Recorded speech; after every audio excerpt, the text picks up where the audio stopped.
So, ladies and gentlemen, welcome to my podcast, Nyame. And today we got a special guest, my good friend, Roelly Winklaar, aka The Beast.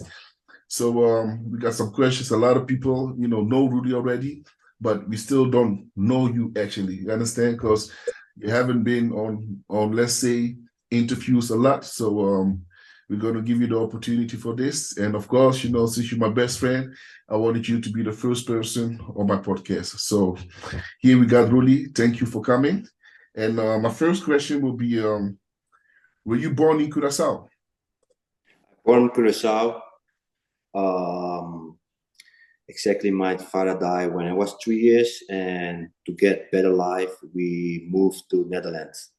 Okay. So, because for some international listeners, Curacao may be less familiar with the Kingdom of the Netherlands. Can you tell them more about Curacao, about the country Curacao? Yeah, and also the connection with Curacao with the Netherlands. Yeah. Yeah, the Curacao is from the Netherlands. It's a small island. We have the ABC Islands, like the Aruba, Curacao, Bonac is the ABC small island. Okay. I think on the islands maybe 150,000 people. It's small. Yeah. Curacao is everyday warm, hot, nice beaches. Sun. Everyday sun. Yeah. You have sometime now it's period from rain. Okay. What more I can tell about Curacao? So the lifestyle, does it differ from the Netherlands? Does the lifestyle is it different from the Netherlands? A lot different. I think you have a lot of poor people here that not can survive everything. And it's like you have, like in Netherlands, nobody is poor. Yeah. If even when you're poor, you can handle that with the government and everything. True. You still get a payment from the government here. Yeah, if you're poor, you stay poor, and be worse maybe. Yeah. Yeah. So for those that don't know about Curacao, which languages are spoken there? We speak 7 languages in one. It is like Spanish, Portuguese, Dutch, English, French, and 2 more that I don't know, but it's like 7 languages in one. And my best part is even still Dutch, because I raised up there. Yeah. Even my performance is not 100, and that's why I understand a little bit Portuguese, a little bit Spanish, but all I understand. If you was living here, is the most part is Spanish. Most part is Spanish, but if you go figure out more in Portuguese, it is every word is like Portuguese. So a question, so you can understand, let's say, someone that's speaking Portuguese, or maybe you said Brazilians as well? Yeah.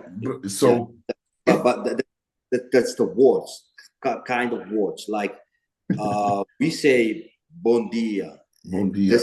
In Portuguese you say the same, but they say bom dia. Oh, bom dia. Instead of bon, they say bom. Yeah, we say bom. This the M. Yes, the M and the N changes. Yes. Okay. So another question. What would you consider your ethnic heritage to include?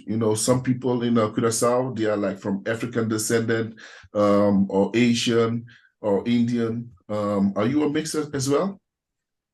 Now, if you go look the history from Curacao, the history from Curacao, the black people was the slave, and all the people that was slave is from Africa.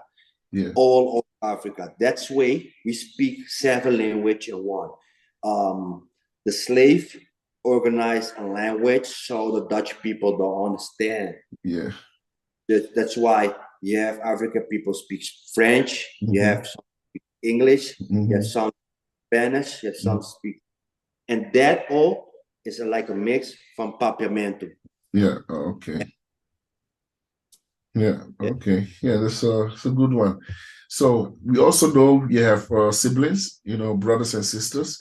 I know your brother Quincy Winkler as well, your sister as well. So how many brothers and sisters do you have? I'm the oldest one, Yeah. and after my sister, and then my brother, and the smaller one is just get 26. Oh, you have a smaller brother as well. A smaller sister. Sister. Okay. You don't know her. Yeah, I thought you guys were like three of you. So No, we're four. awesome. It's good that I asked you about this then. But she's the oily one, and she's the quiet one too. I think I know her. I think she was there at the Mr. Two Olympia years. 2018 when you placed third. She was there as well. 2 years ago. 2 years 2 years ago. 2 years ago. But 218, she wasn't there as well? Yeah, she was there as well. When you placed third, after all, I think at the Sunday, your family went to the mall and we saw you guys at the mall as well. Yeah. So good times, man. Time flows so by. So I want to ask you guys like living with your siblings, your brothers and sisters, you guys had like, a good family, like growing up, like did you suffer in poverty or not? I'm a family man. I'm always with family, but we got older. I think everybody we separated now, and my sister still stay in Netherlands, and my brother is he married with a Trinidad girl, and I remember he's a farm boy now. He do it, he do it very good, Yeah, good. And this good time COVID, everybody go down, and he was still up. I like it, and because he competed as well, right? I think he competed with me on stage, in amateur years. You guys have same day pro card. Yes, I know. Yeah. Awesome. Yeah. So, I think let's talk about a little about your on your high school. Like high school. Let's say how do you say this in Dutch? Like, were you like how do you say this in Dutch? I mean, how do you say this in English? Were you like somebody like at school? Were you like a quiet one, or like somebody that's like like more extrovert and or were you like friends with everyone, or like always? I was like always the man from the school. I was always I was good at sport every time, no matter what I did. I was good at sport, but I was more a bully person. But so you were a bully. I was bullied, but I was funny and bully. Okay, that's fast. People remind me that from damn. I got last time I think my sister friend married, and like a couple of people from Netherlands, I'm from Lelystad, right? Yes. That is coming here, and I saw them. It was like I was like in the high school. I was like 2 3 years. I was with the guy, and I lose, and we go to the sea, and I lose this ring. Oh. This ring means everything for me because I got it from my father. Okay, I lose it because I lose weight, and I mean my finger got loosened up. Yeah, I lose it, and he's from the army, and he go in the sea, and he find it. He say, "Listen," and he say, "Listen, I got something for you, but I want something back from you. Don't bully me ever again." Yeah, that's a good one. So that was the last time you bullied somebody, because that's why you're such a kind person right now. So that's a good thing. But my bully is not like I like bully, but with fun, Yes, like more teasing. Not bully that then they're gonna cry and want to kill themselves. Yes, and this time people that bully don't like it. They go do a lot of things, and I'm bullied, but stay fun with I'm bullied and stay friend. I get you. Yeah, I used to do that with friends, not with strangers, but just my own friends. Used to like, tease them a bit. why I'm good with everybody. I know, and that's a good thing. But back in the days, were you also interested in bodybuilding or powerlifting? How did it start? No, exactly not. Yeah. I was more a soccer player whole life. Yes. I was wishing exactly to put myself in the world from soccer. And my last chance, I was with Ajax, and Yeah. it don't go. I was more sitting on The couch. couch, and they choose exactly somebody else, and I lose my confidence. Your confidence. I was feeling better than that, but they don't give me the chance. Yeah. 1 in a million, they have the chance. That's always with Ajax, with those big companies, Ajax, Feyenoord. You gotta like start from the bottom and really prove yourself to get to the top. That was the problem. When you are when you was young, teenager, you have to grow it in the team itself. Yes, I was playing to them. I was not in the team, but I was playing against them. Yes. I get you. I was high. Yeah. And that's why I have the chance. But late, and who are me? Who I am? And that's why I stayed 2 years home, do nothing, because I say fuck soccer. I don't have the chance. That was my last chance exactly, because I was turning like 24, and my good friend from playing soccer, he was training already, and he said to me, join me. He was, Robbie Kijker, he was the most biggest person in Netherlands in that time. And he was training with him, and he said, join me. I said, hell no. The travel from it's a lot of sacrifice. Yeah, he traveled 2 hours drive, 3 hours drive, just to meet somebody, to say something, what he have to eat, and try to train there. I said, hell no, bro. Yeah. And also the trainings that you have to do. Yeah. And okay. Then he said, okay, please, just join me 2 weeks. And he tell me what I have to eat, how much protein I have to, how much money I have to spend for protein. Yeah. Vitamine I have to take. I said, hell no. I don't have money for that. Yeah. But in the 2 weeks that I did that with him, I was already bigger than him, that he was already in 2 years. Yeah. Give me a second. Yeah. Go on. Yeah. So. And I like it, because when I turn to the gym, the owner say, listen, if you do your first show, I will pay everything for you. Same thing like Ronnie Coleman. And I say to him, listen, I don't want anything. And my friend say, shut up.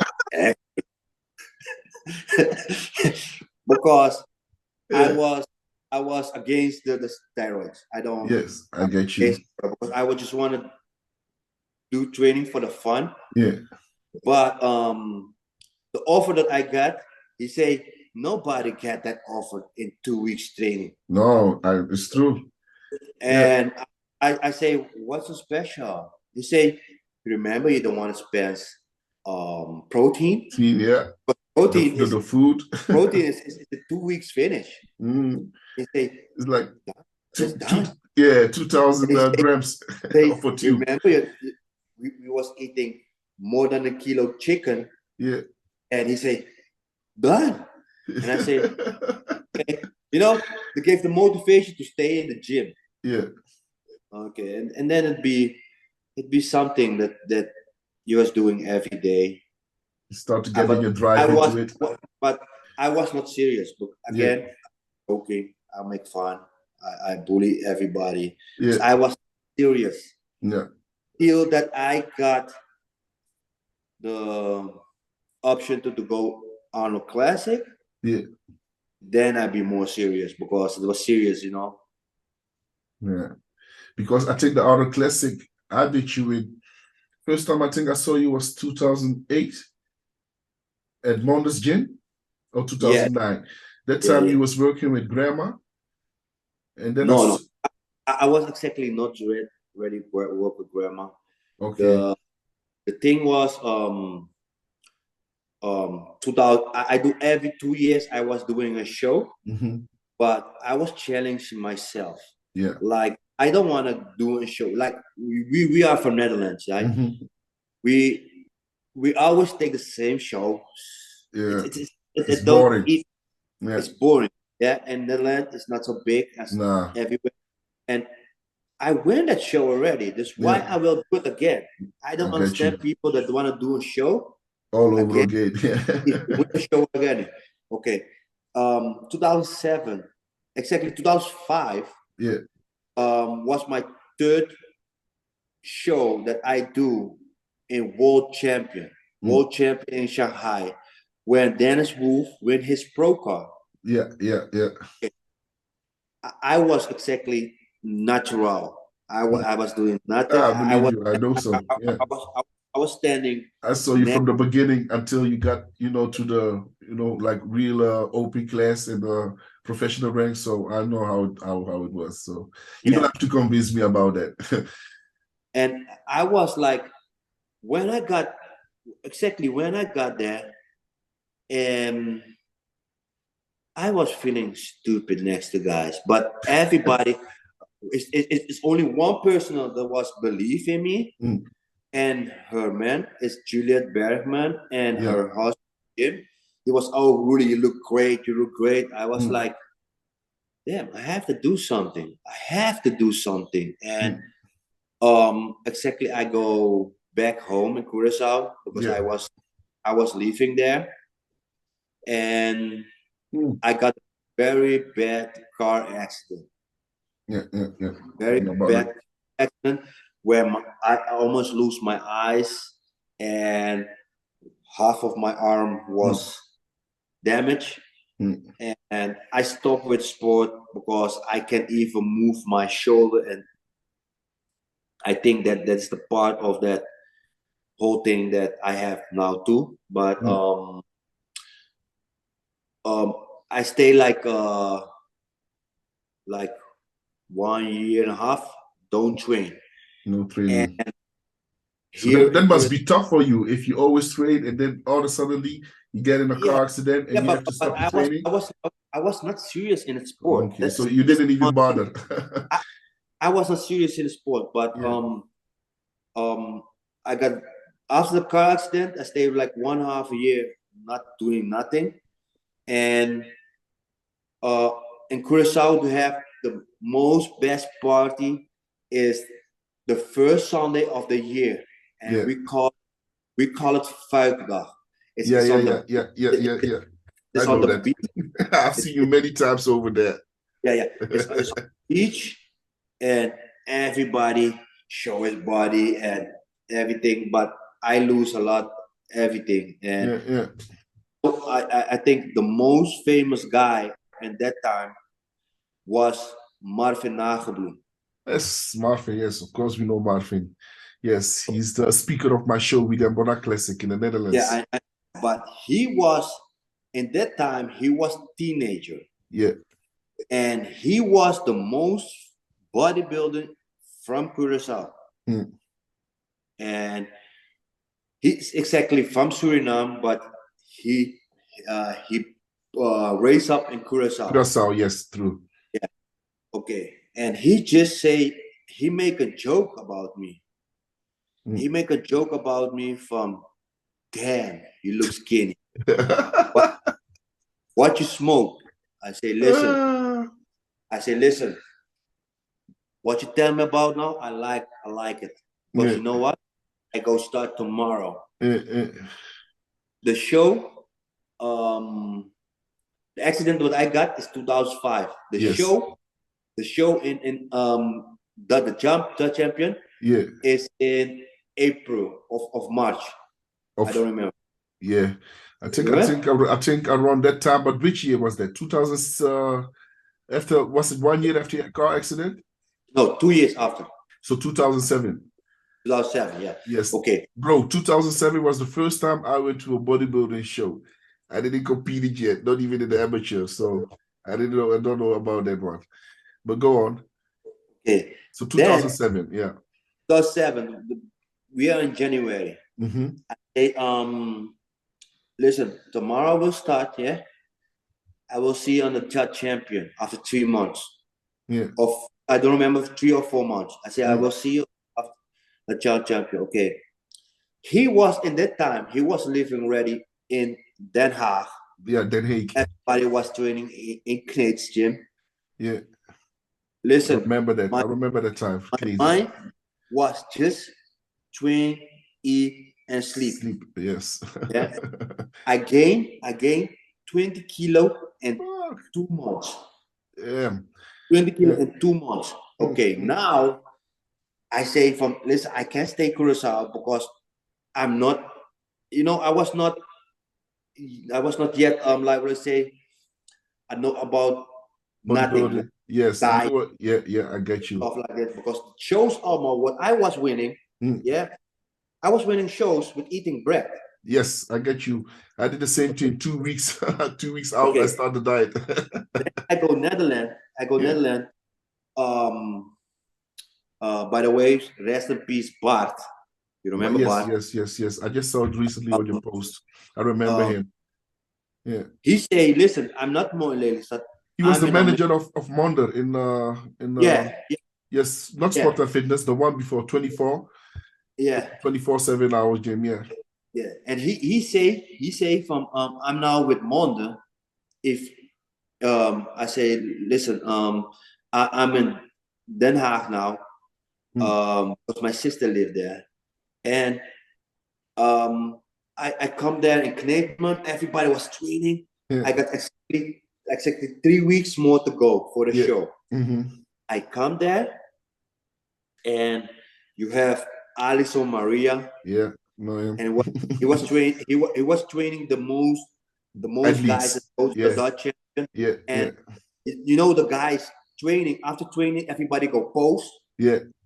And I say, I asked exactly, can I train with you guys? And Marvin say, listen, I paid this guy.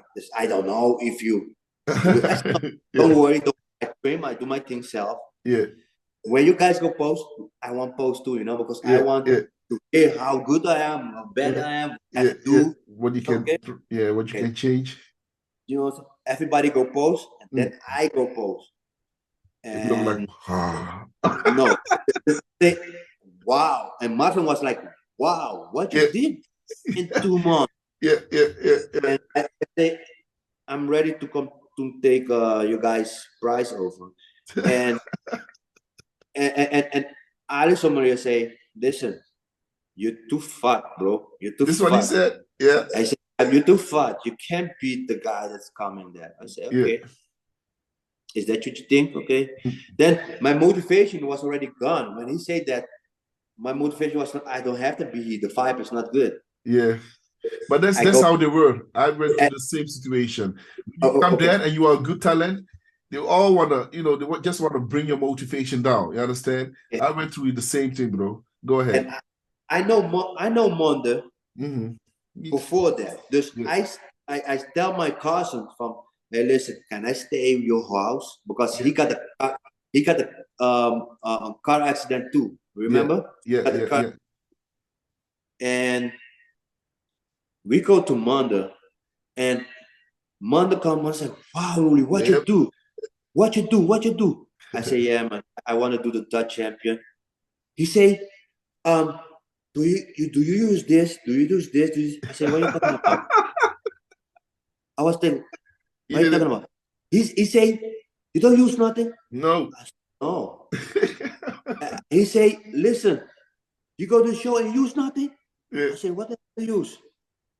And Bart was laughing. He was laughing. He say, Roelly still eat bread. Yeah. Mona said, listen. Yeah. I give you everything. I give you everything. Yeah, that's how he was. You win the show, Yeah. then you don't have to pay me. I said, Yeah. listen, I pay you. He said, Yeah. no, we'll go make the deal. Win Yeah. the show, you pay me. If you lose, you pay me. I said, then the money is already gone. He Yeah. said, don't matter. What you have to do now is every day, remember the gym open 4 a.m. Remember? Yeah. Oh, that was Euro Fitness that time. Euro Fitness. Yeah. Yeah, the gym more there. Yes, the one that got burned. Euro Fitness. Yes. Yeah. He said, listen, you wake up every day, do cardio 4 a.m. I said, really? Yeah. Really? He said, yes. We have to lose a couple pounds of you because you're a little bit fatty. I said, oh, really? and I started training. I do everyday cardio. My cousin don't even can walk. I was taking him because he got the car accident, taking him and put on the treadmill so he can walk. Yeah. And in the case I was doing cardio, he was doing cardio too. Yeah. My cousin was very angry on me because they give me clan. Yeah. I was sweating like you wasn't paying for nothing. I was sweating on my bed, and he said, "You don't sleep on my bed, you're sweating." But when I went in the show, he said, "Oh, it's possible now. Don't worry." Yeah. That's awesome story, man. And yeah, the first time I'm starting to use stuff, and you know, you want to be more, and true. You want to be the best, and to compete with the best at a certain level. You gotta do what you have to do. And I had the same thing, man. And a lot of people didn't believe me back then in my amateur days when I told them, like, bro, I'm natural, man. I was like you. I was eating egg bread, like on stage, not on stage, like in the audience. I was sitting there waiting to be called, and I was like eating egg bread, So I know how you feel at that time, and it's difficult when you try to explain to people like, hey, I'm natural, and they don't believe you. Bro, the people that was raised up with you, they know better, so you don't have to prove it to anyone. Yeah, you know better, Yeah. And also I want to make something clear. Roelly was talking about Monda. Monda is the guy who actually was a gym owner. He died, I think, in 2012, 2012, right? And he was like a big support for Roelly and for me, myself as well. I used to work in his gym as well. He was the one who was helping me to pose, when the gym was closed at night. He would stay there like an hour with me doing some posing. And he gave me the confidence, that I could do the same thing that you was doing. Because every time he asked me, like, you want to compete, I said, yes, I want to be just like Roelly, because when I saw you, the first time I saw you was in his gym. And I was like, fuck, bro, what are you doing here? You're supposed to be in the USA. You remember that time when I saw you? That time you was walking with grandma. And I was like, this guy is huge. You remember when I saw your legs? I was like, damn, this guy has legs. I said, let's try your legs. Yeah, I remember that time. Yeah. Really, Bonac? You live this only? Yeah. Bonac said me, really, I don't go heavy, bro. I don't have. But damn, what I need for to have that legs, man. Yeah, man. I remember those times, great times, man. So, yeah, unfortunately, Monda's no more here, and he did a lot of great things for bodybuilders. Because of him, we got a chance to see bodybuilders like Dennis Wolf, Ronnie Coleman. I think they had a show in 2006, even in the Netherlands. Which guys he had? Jay Cutler, many times. Who we had? Chris Gourmet. Victor Martinez, all these guys, we got to know them even before we got to the pro level. So all because of Monda. So Monda, thank you, brother. And yeah. Monda was the one that support me already when I was nobody because I don't was famous, I don't got name, but he was lifting me already very high. Because he saw things that you couldn't see at that time yet. Yeah. That was it. He had the eye for bodybuilding, really. He got eye for bodybuilding. I think he was a kind of godfather from bodybuilding because he was support a lot of guys. Yes, in the Netherlands.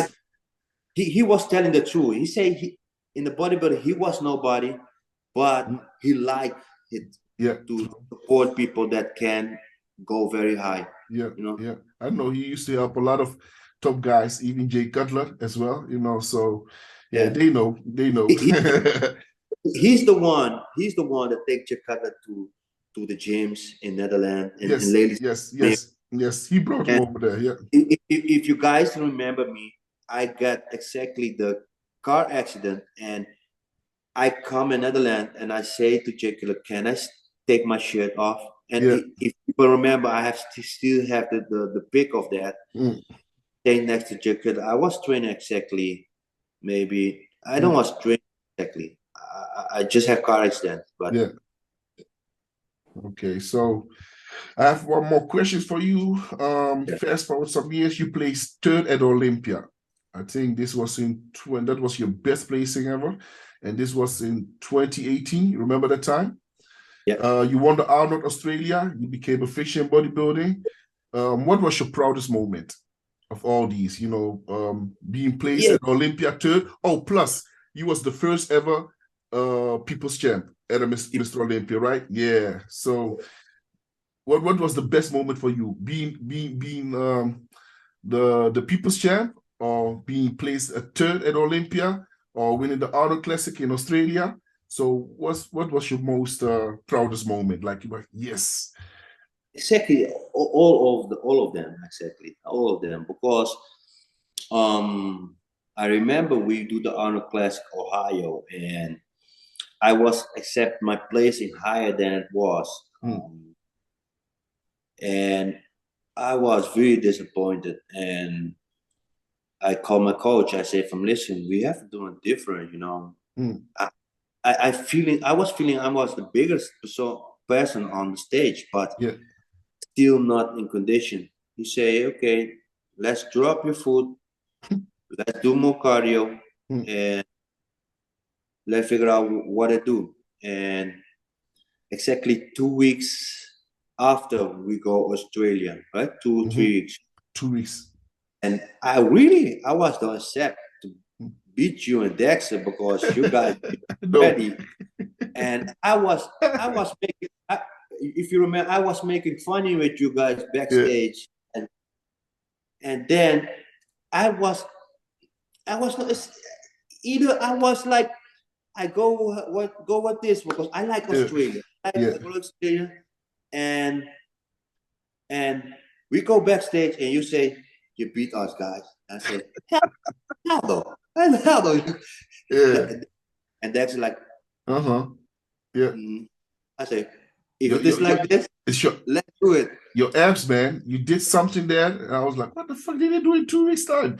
You know, your abs was like, you know, and your physique changed throughout that. You know, it was like day and night, bro. Like a really different person you saw from the Arnold Ohio and the Arnold Australia. You deserve that win, brother. Yeah, you really, you know. So, bro, what advice would you give to aspiring bodybuilders from your mistakes? What would you tell your younger self? So if you could go back in time, what would you tell your younger self, you know, who wants to be a bodybuilder? You know, I know every bodybuilder want to do heavy trainer, and go every time heavier and heavier. That's a mistake. And I think what I want, what people do now is just know the body. If your body tell you put 5 kilo more, you have to go 5 kilo more, but not put like 100 kilo more. It's a mind from bodybuilding, you know. I get you. I advise go it by step, not like heavy. You know, heavy training is for the power lifter. Leave it for the power lifter. We just show the body, just attract the muscles so he can give the pump and leave it to there. Talking about, thank you, by the way. So that was advice from Rudy for the aspiring bodybuilders. So you heard the man, you know, and he can tell you. So talking about that, about the injuries, I understood there was a bicep tear that you had before. No, it was not the bicep tear. The long tendon in your bicep that go in your shoulder. was loose. Yeah. So this is the recent injury that you had? Yes. Yes. Okay. And because it was loose, I got how to call it? How you say slijtage? Slijtage, hoe zeg je dat weer? You know, it's like when you like the bone mm-hmm. in your shoulder, it's like it's go away. Yes, we understand you, man. I hate it when I can't, come up on the road, man. But because I was still training heavy, yeah, and the space in the bone was not enough, and he sharp away, and I lose bone space in the shoulder because the long tendon. They call it wear. Yeah, it's like Tasha wear. Yeah, it was wear, and I lose bone, and I had to take the long tendon from the shoulder, put on my bicep, and make space in my shoulder. But that's why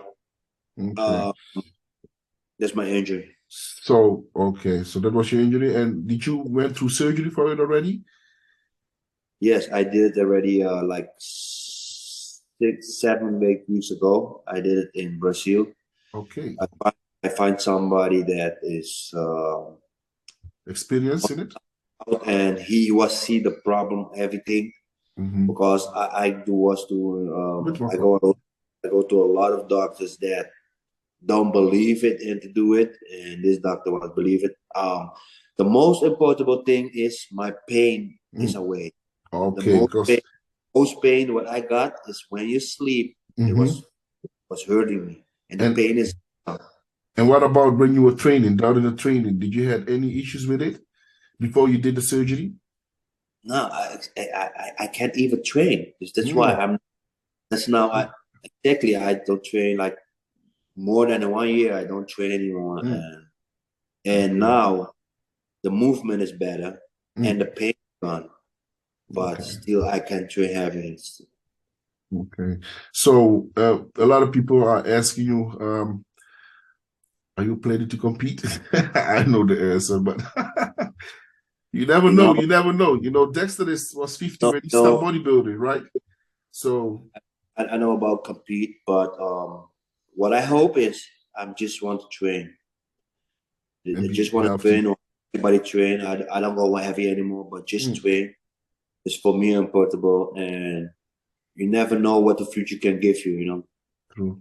So, and how's your, talking about that, how's your physical and mental health going, especially after the injury and downsizing?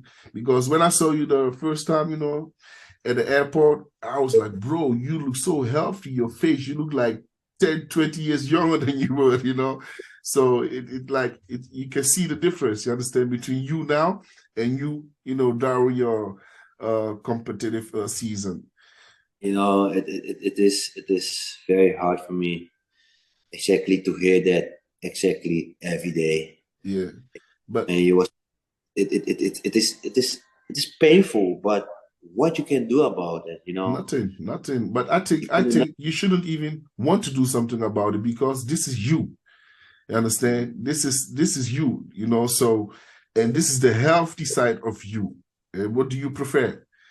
You get me? You have your, your competitive years, that you look like a beast, a monster, and now that's behind. So, you're back to yourself. It's like the Hulk. See, like the Hulk. When the Hulk gets angry, he gets green, he gets big, you understand?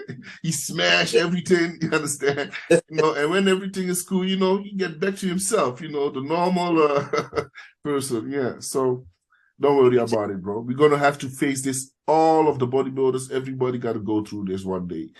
Yeah. So, yeah.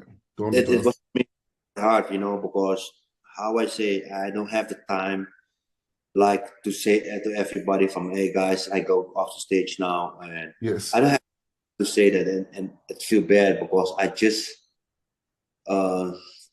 move, and I got the injury, and I have time to everybody. I was quiet about it because I was believing myself I will come back. But if you see the injury, how was this, the pain and everything, and you don't think about your health issues, what's best for you, man. Yeah. It is a little bit hard, but it is what it is, you know. True. Yeah, man, bro. Another question. Did you have ever struggles with sleep apnea? You know what sleep apnea is? Sleep apnea. Sleep apnea. We say sleep apnea. Sleep apnea, yes. Yes. You know,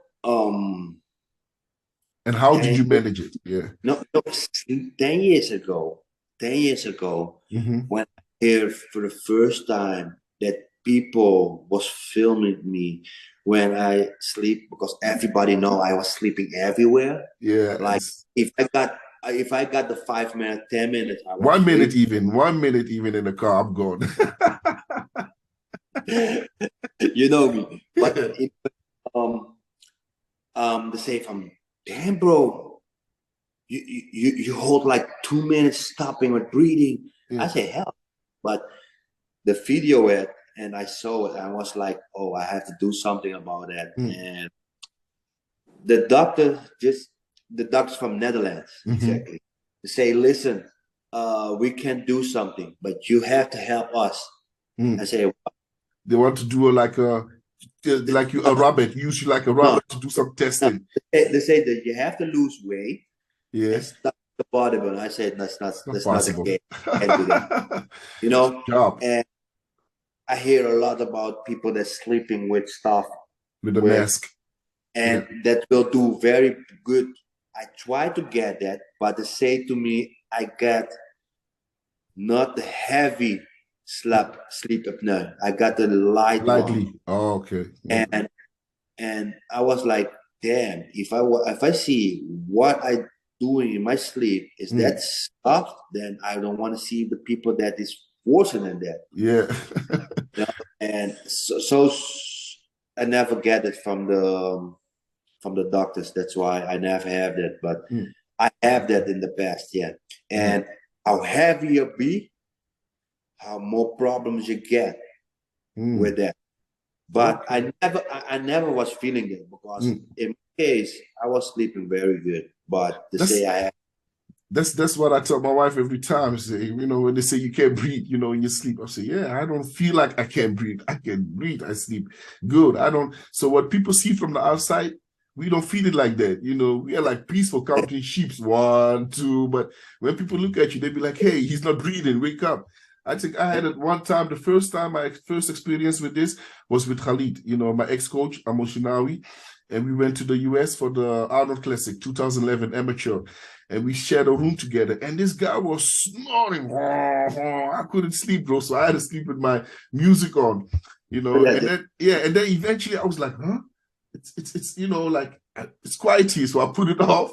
And this guy just stopped breathing. Like, I was counting like 20 seconds. So I started shaking him, you know. It was like, what's wrong? What's wrong? I'm like, bro, you didn't breathe, you know, like for 20, 30 seconds. It was like, no, that's normal and blah, blah, blah, you know. And I was amateur at that time, you know. So all this stuff was new to me, you know. So, and then not knowing that a few years later, 5 years later, I would deal with the same problem, same issues. So I think all bodybuilders are dealing with this issue. Okay, let's go back to your arms were originally not the biggest standout of your body part. Now your arms are considered some of the best in the history. How did that change happen? Did you train triceps in an unusual way? So, no, I think that that's the best part of my body, exactly, my whole arm. I think I have that from the past, exactly, from gymnastic. I was doing gymnastic, and I think everything that you take a little bit arms, tricep, and I was doing it a lot. I was doing it like only 1 time a week. I think also your technique as well, when you are doing some certain exercises, because I remember from myself when I was training all the years, I was focusing, like I was training my back, but I was pulling more with my arms, you know, to get my shoulder blades to that point, you know, where I can squeeze my back. So all the years I was using more biceps than I was using my back, you know, and with more exercises, I had the same thing. So later on, when I found that, I changed my system. You know, it's like less weight, you know, more pulling with the elbows instead of with the arms.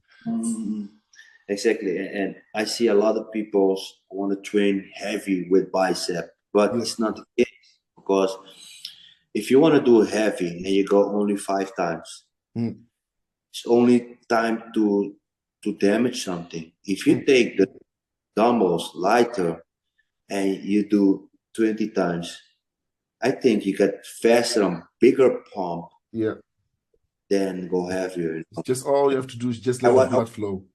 I was always to start with bicep. I was from light, go heavy, and from heavy, go light back again.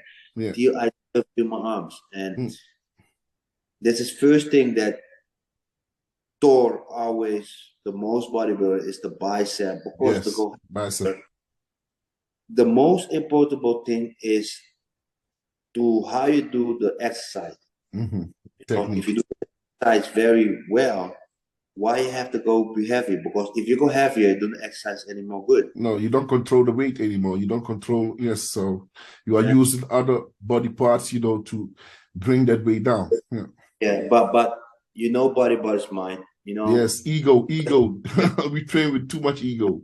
Yeah. Okay. So I had one question. This is something that I really want to know, because I can use this very well for myself. And this is something that I always wanted to know, because I advised you back in the day, say, Rudy, use how you call it, you know, the thing for your abs, you know, to keep your abs in control.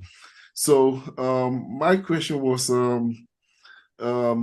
is it a secret? You know, how did you reduce your waist, you know, to what you did in 2018 and 19?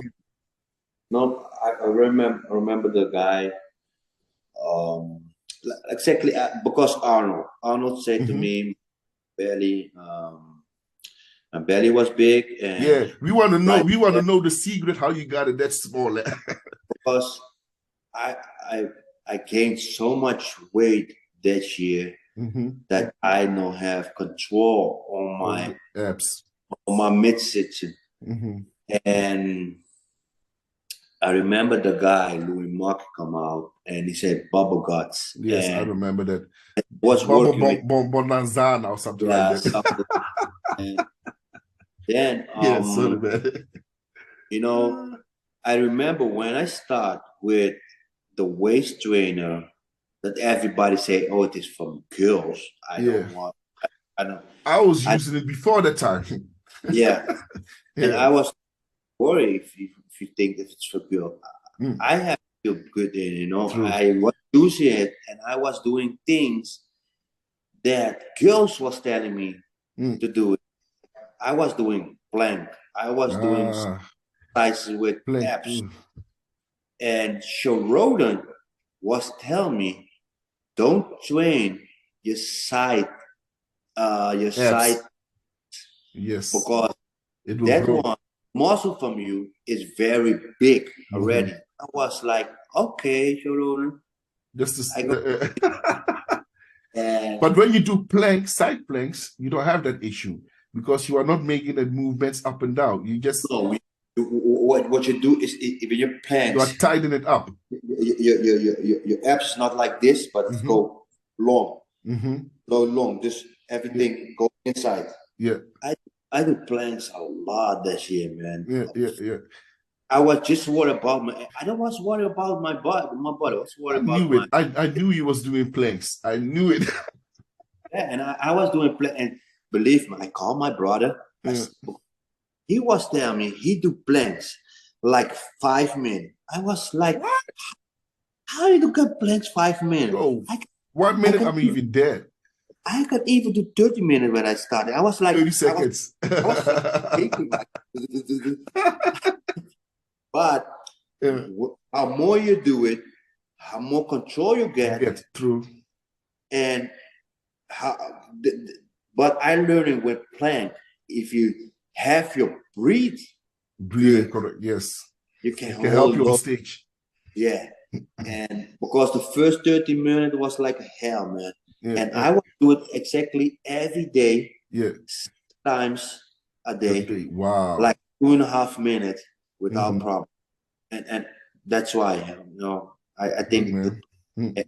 uh, I I wa- was trained exactly abs only from the top, yeah, like yeah. hanging and go up. I don't was doing like when the muscle can Right, you like start growing, no, you know. not like a seated curl and sit-ups and that kind of stuff. And okay, No. and you didn't use weight as well?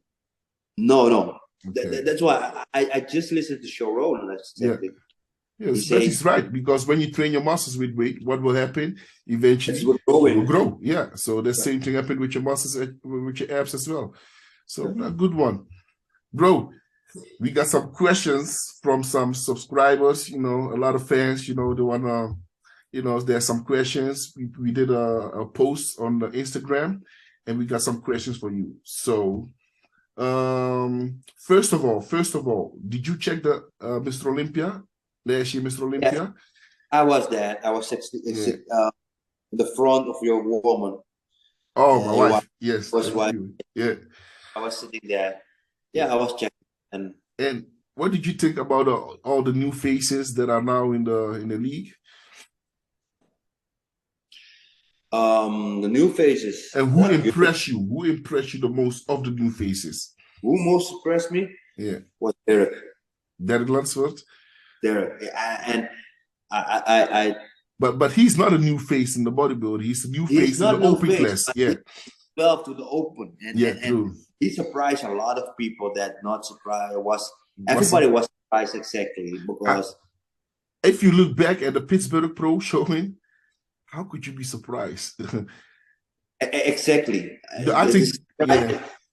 Surprised because everybody was off season and he Yes, was yes. even in the off season. That's Yeah. what. But And now the size showed out his if shape. somebody comes up to 12, yeah, Mm-hmm. you go In open. the whole heavy weight. Yeah, and you beat them. I say to everybody, Yeah. it by myself because I was bigger than everybody, but not in shape. And that's the thing, you can be big and not come in shape. You True. He was in shape. Yeah. You have other big guys, and the guys that was in shape. That's why I win. Yeah, and he also had the flow, his body structure, because Nick was also in shape as well, but Nick didn't have the body. He doesn't have the flow that Derek has, but he was, I think, if you say about condition, he was even more in condition than Derek was, So for you, Derek was the one that most impressed you. Yeah, but for me too as well. Me, Derek, and Nick, and Hadi. Of course, Hadi. Like I always say, he's supposed to. Hadi's always sharp. Yes, that's so he didn't even surprise us because. But when I see the first call out, what I say to everybody, what I believe is Hadi. Yeah. What I see is Hadi. Everybody say you're crazy. What? You're crazy. No, you started backstage even. The only thing was I saw it even at the backstage that this guy was going to do well, At the backstage he was pumping up. I'm like, fuck. But the only thing like with this condition, according to me from last year, was a little bit less, but still better than everyone else on stage to beat them. You understand? I was better than everybody. So imagine if he comes with the same condition like last year, a little bit the size on, he can keep this title for some years. But what I think, surprised me too. And if he come a little bit sharper, everybody got is Samsung. Samsung, yeah. He got a great physique as well. Yeah, I said that as well when one of the podcasts that I had, I think with the Olympia team, I said it as well. This guy, he was the dark horse, the condition, but I think they are more focused on the size, because sometimes you look good with the size, but once you put the condition in, you look worse again. Yeah, and I just tell them, listen, you're big enough, Yeah, big. True. Yeah. If for me, he have to be better than Rami. Yeah. Me. Yeah. For me. Yeah. He was like, I was surprised that the guys that was bigger than Rami, or say bigger Rami, that they can't. The can't compete with possibility him. it was good. That's awesome. Good to know. So we're going to for the questions now. So it's been 10 years since you filmed the Generation Iron documentary. You have been a part of 2 areas. What do you think are the things you have seen change in the most? What do you have seen change the most from Phil Heath to current areas? So what do you feel like? What has changed in the time that you was competing in your area, and the area from Phil Heath, let's say?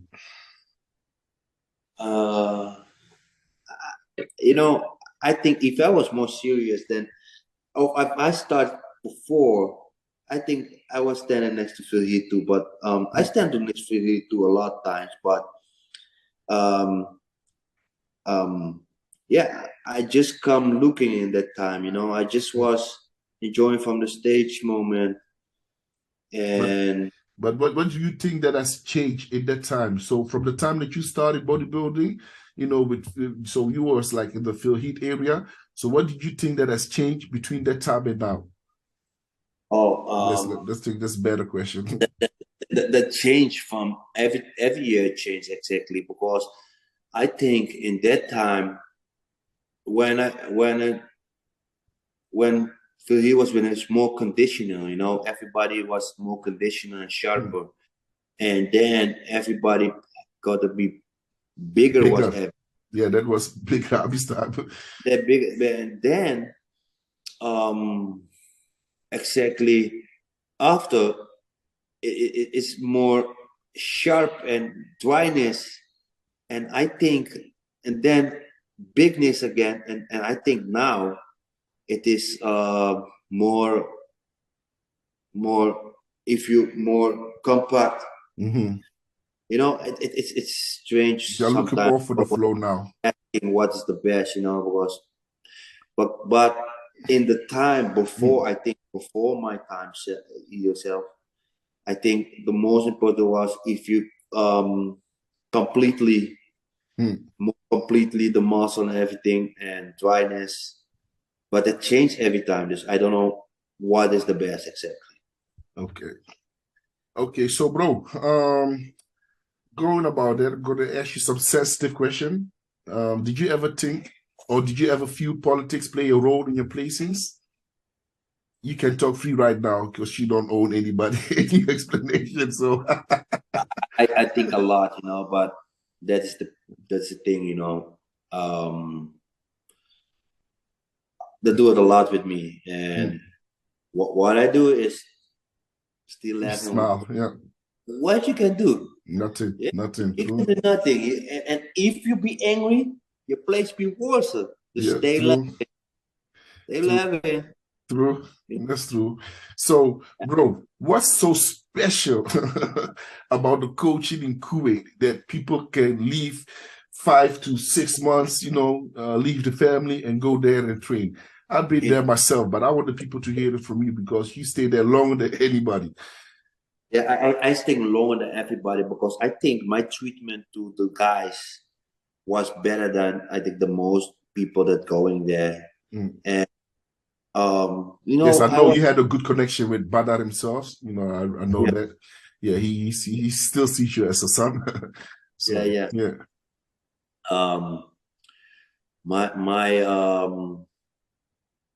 I was going exactly not for other things. I was just going for train, eat, and sleep, and just a peace of mind. No distractions. No distraction, and the guys there. I like to laugh and do things, and the guys are open there. They take you as brother. Yeah. I'm not going nowhere, and they like that, and there's not exactly nothing to do there too. It's only to sleep, and I think that makes it so interesting.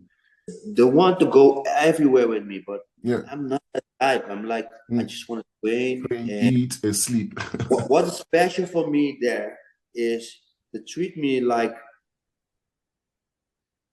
I have to say it, they treat me like a king there. Yeah. Yeah. I know that not everybody have the treatment there, Yeah. but I was feeling good. That privilege, that you are somebody.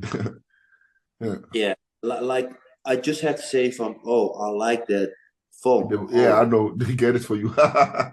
You want it? I say, no, I just like it. Oh, tomorrow I get you. And get your whole box. you can't say no, because that is something that is not good to say no to. Yeah, if any gift you have to take it, Yeah, true. That's not the case. I think that the treatment was very good there. I stayed exactly from 2014 till last year, because last year I was still training. Yeah. And I feel very good there. Exactly. I was feeling good.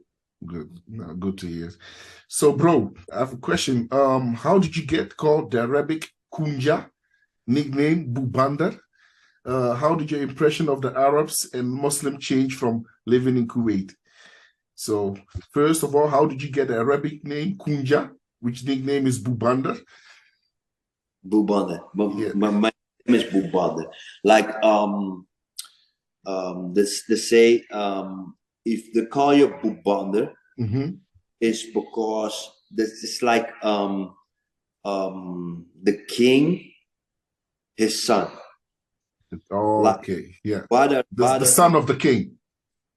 Son of the king, yeah. Yes. But Badr is a godfather from the bodybuilder in the Middle East. Yes.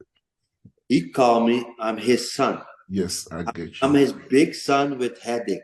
Yes. and because he tell everybody he's my your father, his son. Yeah. And the guy's Arabic. He said then he's Bubanda. Yeah. They give me that name, and a lot of guys they don't even know my name, but the Bubanda, and it stuck. It stuck. And everybody call me Bubanda in the Middle East. Awesome. Okay, I got another question, but I'm not gonna ask a question. I don't think it's quite appropriate. Yeah. So one more question. Did you do anything to keep calm before the contest? What again? Did you do anything to keep yourself calm before the contest, like smoking a joint? No, I do nothing, nothing. I don't use drugs, never use drugs. Yeah, I know. If smoke, I don't like it. But I'm always nervous before I go to stage. You get ice cream? No, I'm kidding. No, I after. I always I did nothing. I hope I can take the nerves away always when I go on stage, and I think that was my biggest problem in 2019 when I was feeling the best of my shape, but I think the nerves kill me, and that's why it's not going good. Yeah. So you did it. Okay. Well, bro, I just want to thank you, for coming to my first ever podcast, the Nyame, AK from the Conqueror. Really appreciate it. And I hope you're going to be, not I hope. I want you to be the guest of my show for many, many, many more times, and really appreciate you for your friendship from the beginning. Always have looked up to you. I said that, when you was like, doing your, when you won, I think, did your first pro show, I told you, like, bro, I'm going to come behind you. I'm right behind you. If you slip, I'm going to catch you. You remember that time? Yeah. And, we both came from the same guy, Monda, as well. Really appreciate him as well. And thank you for coming. Do you want to say something to your fans, your followers as well? Yeah, I want to say things from my followers, my fans. I just started my YouTube channel, so everybody know. In my training, so guys, don't forget, go on this YouTube channel and make sure you subscribe. Yeah, subscribe. And what my training is, I like to train people. I train everybody, woman, men's, newcomer, but I show them that heavyweight is not count, just I can kill you with lightweight. True. And if you feel to go heavier, we go heavier. Just you have to feel good. True. since you are talking about that, you know, I had a quick question from a subscriber as well. We have to, you know, make it quick because we don't have much time. Since you are an expert trainer, some audience member have been interested in your approach to training. Do you use heavy weights, high volume, the same tempo on reps throughout, like, you know, from like equal from negative to positive, you know, like the 1-2 seconds, like 1-2 seconds, or, you know, high reps? I think it's depend the personal self and what he needs. Exactly. Yeah. You know, that's a good answer. If you need more definition, we have to change the training in more holding. Yes. So contract the muscles, and if we do more reps, we go a little bit like so we have the pump and everything. You know, I like to train people how I was like to train myself. Yeah, that inspiration people. But if you want to go heavier, for me, it's important that you do the exercises good. Correct. Yes, with a correct technique as well. So, do you have like a site where people can go to for your coaching? You have an online coaching platform, or how can they reach you if they want to get coached by you? I'm busy with my online coaching. I'm still busy with it, but my YouTube channel is already online. Okay, so wherever they can go. Yes. I hope you put it on your. We will. Thing it's Roelly Winklaar. Podcast, we will. And if people have questions, just let me know. You hear the man, you know, aka the beast, Roelly Winklaar. Thank you, brother, for coming. Guys, thank you for watching. This is my first podcast, so it's all new for me, you know, but I'm doing my best, you know. And yeah, thank you guys, you know, for supporting us, and stay cool. Don't forget to subscribe. Thank you. Thank you, brother. Okay. Appreciate it.